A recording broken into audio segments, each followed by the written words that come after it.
In the words of Chris Cornell, at the right place but in the wrong life, some days just ain't so easy. Welcome to Strip Cover Lit, where we squeeze the bigger picture out of literature. I'm Adrian Ford, and we are here for another poetry discussion, which will appear in two playlists here on the channel. Number one being the poetry discussion playlist, now cruising towards 900 videos strong. Couldn't remember if it was 900 or 1,000. And the second playlist here is the Emily Dickinson playlist, which is ever growing as well. A playlist dedicated to the greatest poet of all time, one Emily Dickinson. Now, the poem in question today is but brief. However, that does not mean it is without merit. That does not mean that it is without depth. It is simply so elegantly stated that it's all we need. So the poem in question is known as From Blank to Blank. And this is not our speaker censoring curse words, right? In my life, the thoughts that are expressed here are expressed with blanks. The curse words, from blank to blank, a threadless way, I pushed mechanic feet to stop or perish or advance, alike indifferent. If end I gained, it ends beyond indefinite disclosed. I shut my eyes and groped as well. 'Twas lighter to be blind. From blank to blank, from nothing to nothing, I had a threadless way. I was on a threadless way. I was on a way without direction, without meaning, without purpose, without definitive goals in mind. And why were we there? Why were we threadless? Why were we from blank to blank? Why were we pushing mechanic feet? Bop, bop, bop, bop. Simply walking along, going through the motions of life. That is what is being expressed in these first three lines. You've got 4, 5, 6, 7, 8, 9, 10, 11 words, and you're saying all of that to stop or perish or advance, alike indifferent. I didn't care if I just stopped for the day or if I never woke up, or if I never got any better. That is what our poet is saying there. Indifferent to those three outcomes. If end I gained, it ends beyond. Indefinite disclosed. I shut my eyes and groped as well. 'Twas lighter to be blind. This is an interesting last stanza there. I shut my eyes and groped as well. 'Twas lighter to be blind. We're talking about the fact that our speaker is on a threadless way anyhow. Our speaker is simply wandering without actual goals in mind, just putting one foot in front of the other in life. But when you're just putting one foot in front of the other in life, you're just walking around going through the motions still, you see everything that is coming your way. You can recognize, hey, that's going to suck. Hey, summer's going to be real hard because I've got to do X, Y, and Z. Hey, over here, this time of the year always gives me problems because that's when I broke up with such and such, and I'm still not over them. When you have your eyes open, wandering from blank nothingness to blank nothingness, still, you see the things that are coming on. So I closed my eyes because it was easier to just simply go through those things without seeing them coming. So we have a speaker here that has given up. Has given up. I think sometimes there are very simple phrases that pick up the weight of not just what they mean, but the weight of importance that society puts on them. What am I talking about? What a strange and nebulous way to describe something. Well, the term existential crisis It sounds intimidating. It sounds philosophical. It sounds like something that you have to go to school in order to get a degree, in order to figure your way out of an existential crisis. I don't even want to know what it is. That way I can't accidentally press the wrong button, right? An existential crisis is simply a crisis of existence. We all go through them. We all have them. We all recognize them in ourselves. We might just not refer to it as that. Well, let's just read about what an existential crisis is. This is from Grokopedia. An existential crisis refers to a profound psychological state in which an individual grapples with fundamental uncertainties about the purpose of life, personal identity, freedom of choice, interpretation, interpersonal isolation, and inevitable death, often resulting in acute anxiety, apathy, or despair. These episodes typically arise from heightened awareness of human finitude or confrontation with life's apparent meaninglessness, distinct from clinical disorders yet capable of exacerbating conditions like depression or generalized anxiety through perceived stress mediation. Common participants include major traumas, common precipitants include major traumas such as bereavement, severe illness, job loss, or existential threats like global pandemics, which disrupt prior assumptions about security and significance. Symptoms manifest as persistent ruminations on mortality, feelings of alienation from others and the world, diminished motivation, and a sense of absurdity in daily routines. That's kind of where this poem springs from, that absurdity of daily routines. Sometimes evolving into adaptive growth, but frequently requiring intervention to mitigate debilitating effects.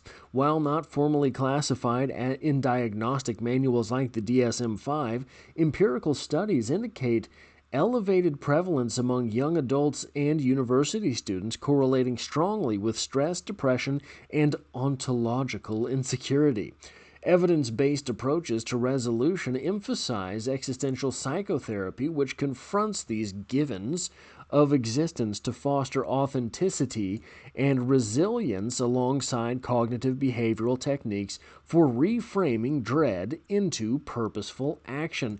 A long-winded but very precise way of saying life is going to suck and you're going to wonder what it's all for. That is where we find our speaker in this poem. Now, I don't believe that we have any reason, I don't believe that we have any ability to know where this existentialist crisis is coming from. I think that we are left out in the cold as readers. Has she lost a loved one? I think, just from a little bit of biography of Emily Dickinson that I know, probably that's the place from which this poem is being written. And you can see that. You lose someone very important to you, this poem makes sense. You lose your job and you've no way to pay your bills. This poem makes sense. You break up you get broken up with. Your significant other cheats on you. This poem makes sense. Whatever it is, your SpaghettiOs weren't quite warm enough. This poem makes sense. Anything that makes you call into question what it is for which your life is being lived, and whether or not that next step is really going to fix anything. That's where this poem comes from. That is from where this poem comes. We get a lot of this type of thing in Emily Dickinson. We get a lot of these poems about, hey, the psychic trauma is pretty big, and maybe we're not going to keep going through it, right? Emily Dickinson,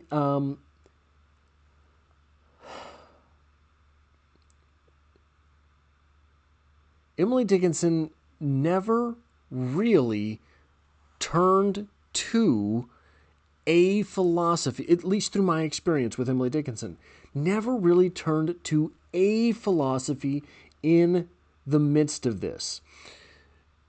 A lot of poems kind of edge in one way or another,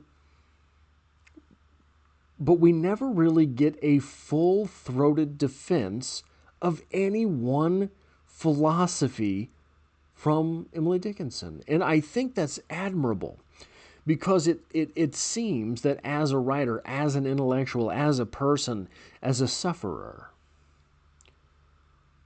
she took every instance in its own strength, with her own struggle, and paired the two. Where was she in life when this thing hit her? What was this thing? How strong is it?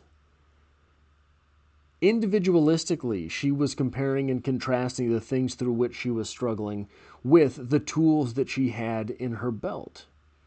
She never really turns to absurdism. She never really turns to nihilism. She never really turns to any of these things. She never really turns to religion. She is taking each thing as it stands. Even here, we see in this poem a survivalism to Emily Dickinson. She is not grasping for tools. She's willing to shut everything off and just persist. She is not turning to nihilism in order to say blank to blank.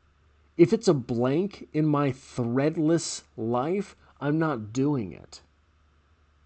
Be gone, right? I cast you out. She's not doing that.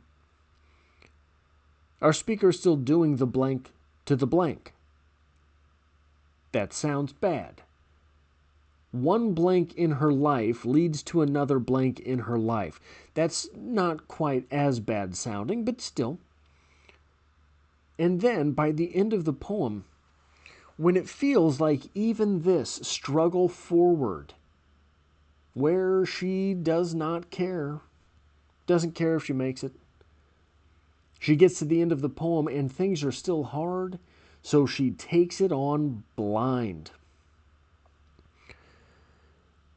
It is a strict survivalism that we are getting from Emily Dickinson in this poem, not a turn to any particular philosophy, not a turn to any particular course of attack. We get defensiveness. Emily Dickinson, the speaker, I should say, is going through this thing, and when...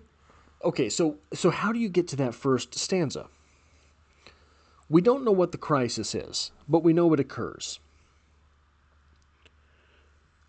Which means blank to blank. Whatever blank is, whatever that first blank is, it used to have meaning. Whatever that second blank is, it used to have meaning.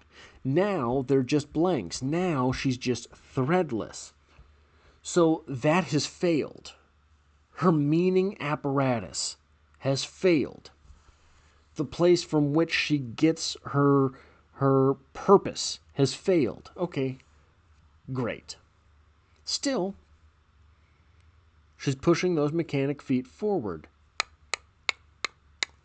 Still walking.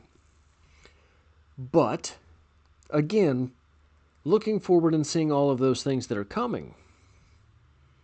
That's too hard. So instead of stop walking, I'm not going to stop walking. I'm going to close my eyes and we're going to grope. We're going to feel where it is we're going. We're going to figure it out by touch and feel, and we're still moving those feet forward. Why? Because it is lighter to be blind. That is maybe the philosophy of Emily Dickinson, confoundingly enough, because she writes so often about death. Survivalism might be the true philosophy of Emily Dickinson, even in the poems where her speaker dies, they keep talking. They keep right on talking. It is a type of survival there. So that is all I have for this poetry discussion. If you like or appreciate what it is that I do here, hitting the like button really does help me out, as it tells YouTube to share this video with other literature lovers. If you find yourself here by chance but not design, literature is the only thing I talk about on this channel, dropping multiple videos every single week. There's poetry every Monday. And as always, I hope to have you back for the next one.